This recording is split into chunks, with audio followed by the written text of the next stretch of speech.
Penaberên Kurd ên Rojavayê Kurdistanê yên li Stenbolê gelek cejn, pîrozbahî û sersal li pişt xwe hiştin.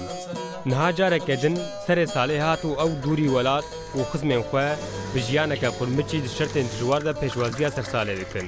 Gelo pêşwaziya sersalê ya ji ax û welatê xwe ji bav û dayîk, ji birav û xwişk û ji dost û hevalên xwe dûr tê çi wateyê ji bo penaberan. Ango ew ê çawa salan û pêşwazî bikin û çi hêviyê wan hene?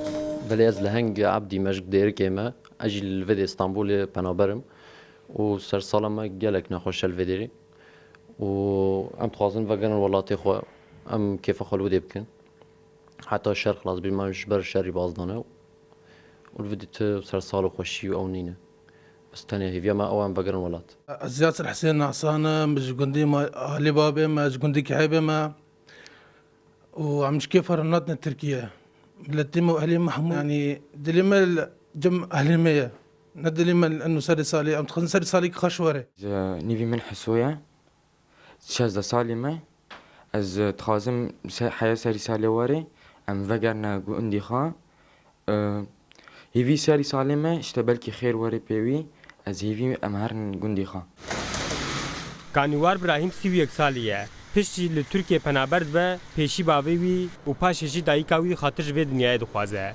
û barê xerîbiyê li wî giran dibe. Hatina cejn û sersala bo wî tenêtî ye. Hêviya wî ya mezin ew e ku ew ji vî barê giran yê penaberiyê xelas bibe. ام دخوازم مثلا وكان ها ججنك بسرمد هاتيه ام بغنگيني درباس كن جبرگو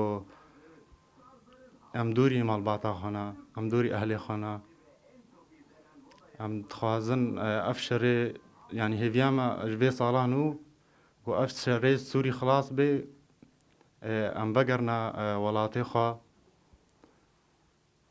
جبرگو امريكا عن تركي بيجين يعني جيان اويدي زور درباست بي Li Tirkiye nêzî 3 milyon penaberên ji Sûriyê û Rojavayê Kurdistanê hene ku sed hezarên wan li Stenbolê dijîn.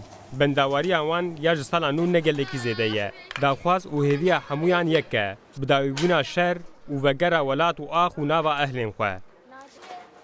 Mistefa Beyar, Rûdaw,